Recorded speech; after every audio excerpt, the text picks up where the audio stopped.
Amati adanya jatuh tempo utang ya Pak yang kurang lebihnya sekitar 800 triliun rupiah ini tentunya akan berdampak kepada struktur APBN di awal pemerintahan Pak Prabowo. Bagaimana tanggapan Anda Pak terkait dengan hal ini? Iya Mbak Sinta, jadi postur 800 triliun ini perlu dipahami adalah beban yang harus kita tanggung selepas pandemi ya. Jadi buah dari Undang-Undang 2 tahun 2020 berisikan bauran kebijakan antara Bank Indonesia dan juga pemerintah. Dalam hal itu juga kemudian ada bridge dari Undang-Undang 17 tahun 2003 yang memungkinkan kita untuk punya defisit lebih tinggi ya dibandingkan dengan apa yang disyaratkan undang-undang. Jadi selama tahun 2020 sampai 2022 itu defisit kita kan sudah di atas 3% ya. Meskipun kemudian kita sudah smoothing out ya di akhir tahun 2022. Tetapi tentunya beban dari defisit itu kan harus ditambal ya dengan utang yang sebenarnya cukup signifikan. Dan itu kemudian meningkatkan postur debt to GDP ratio kita kan selama beberapa tahun terakhir karena memang harus digesa pertumbuhan ekonomi selama pandemi kan karena maklum saja karena selama pandemi kan yang terjadi adalah agen-agen ekonomi di luar pemerintah itu terpuruk gitu kan sehingga satu-satunya jalan keluar pada saat itu adalah ya spending dari pemerintah yang pada akhirnya bebannya adalah apa yang kita tanggung di tahun depan 800 triliun. Nah, apakah itu merupakan risiko yang tidak diantisipasi sebelumnya? Saya rasa ini sudah diantisipasi dan bahkan sudah dianggarkan, gitu kan? Dan kalau kita lihat dari sisi kesehatan fiskal kita selama beberapa tahun terakhir, sebenarnya cukup baik. Bahkan di sisi keseimbangan primer itu semakin lama semakin positif, gitu kan? Di tahun 2023 bahkan defisit APBN kita merupakan salah satu yang terendah. Nah, ini sebenarnya merupakan sebuah modalitas ya untuk kemudian melakukan refinancing tersebut.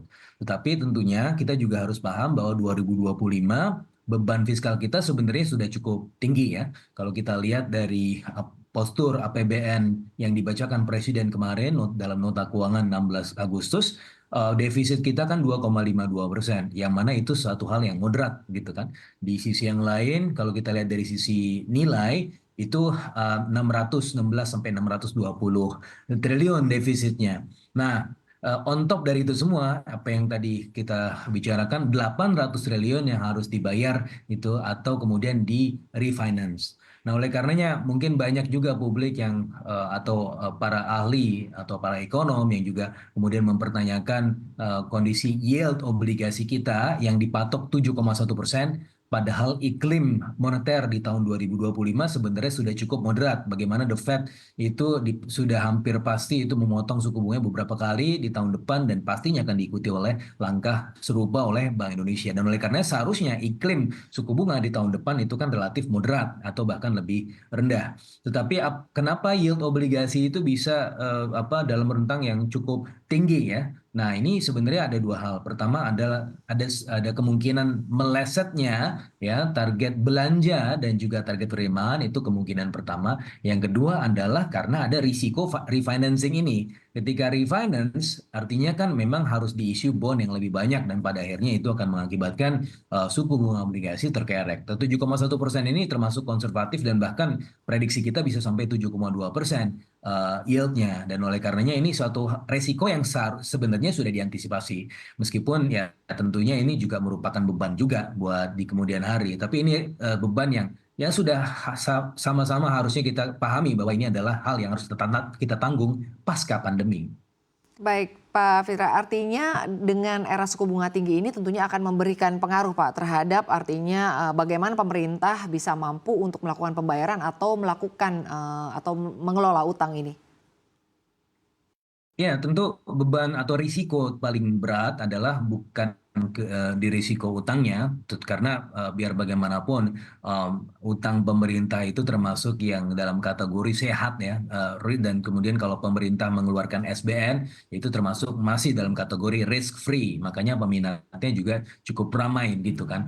Tapi di sisi yang lain tentu risiko yang muncul adalah risiko dari sisi ongkos pembiayaan. Dan oleh karenanya ke depan mulai dari tahun 2025 ongkos untuk melakukan ekspansi fiskal pasti akan menjadi lebih mahal, dan ini yang kemudian harus kemudian diantisipasi oleh pemerintah, terutama pemerintahannya Pak Prabowo ke depan. Karena biar bagaimanapun kita melihat bahwa rencana ekspansi fiskal dari tim ekonomi Pak Prabowo ini kan juga cukup lumayan gitu kan, dan oleh karenanya perlu dilakukan langkah-langkah antisipatif untuk kemudian mengurangi risiko dalam konteks ongkos pembiayaan ini, dan bisa jadi ya caranya adalah untuk menutupi ekspansi anggaran atau ekspansi belanja itu adalah dengan mengoptimalisasi penerimaan negara. Nah, salah satunya adalah dengan cara peningkatan tax ratio, bukan tax rate-nya, tetapi tax ratio. Dan itu yang saya rasa merupakan langkah yang cukup strategis untuk kemudian mengurangi risiko-risiko ongkos pembiayaan ke depan, gitu, Mbak Sinta. Baik, lalu bagaimana sebetulnya dampak dari utang ini terkait dengan alokasi belanja ya, alokasi belanja negara di sektor infrastruktur, kesehatan, dan juga pendidikan. Apakah akan memberikan pengaruh yang cukup signifikan, Pak Fitra?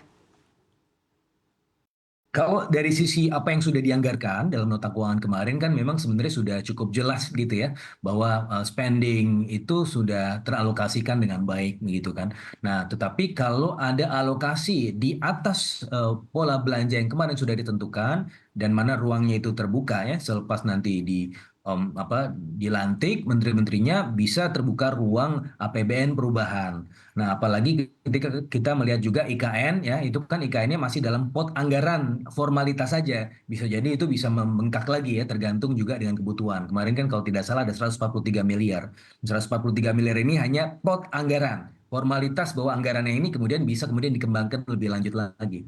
Nah, potensi-potensi spending yang membengkak di tahun depan itu ya tentu harus bisa diantisipasi ya, karena apa? Karena ketika kita kemudian melakukan pembiayaan atas spending tersebut ya ongkosnya kan tentunya cukup mahal ya, terlepas juga ditambah lagi dengan tadi risiko refinancing tadi yang sebenarnya sangat sangat wajar saja, tetapi itu tentu harus bisa diantisipasi. Nah, apa yang saya sampaikan tadi adalah salah satu cara untuk mengurangi risiko tersebut adalah dengan cara ya spendingnya tidak apa-apa, tetap bisa dilakukan ekspansi karena memang kita butuh juga untuk kemudian memacu pertumbuhan ekonomi di atas 6%. Tetapi di sisi yang lain ya optimalisasi dari sektor penerimaan itu juga harus perlu digesa ya, salah satunya melalui tax reform. Nah, tax reform yang saya dengar ya melalui upaya misalnya pembentukan Badan Penerimaan Negara. Nah, ini merupakan salah satu langkah strategis yang menurut saya cukup baik. Tetapi itu kan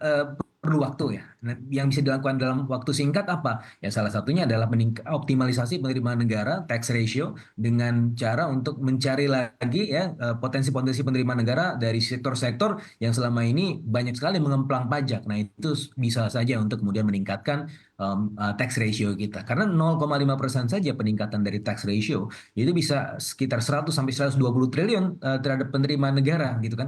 Artinya apa? Mengurangi kebutuhan kita untuk melakukan pembiayaan yang masif dan kemudian mengurangi ongkos atau resiko dari pembiayaan tersebut, begitu Mbak Baik, Sinta. artinya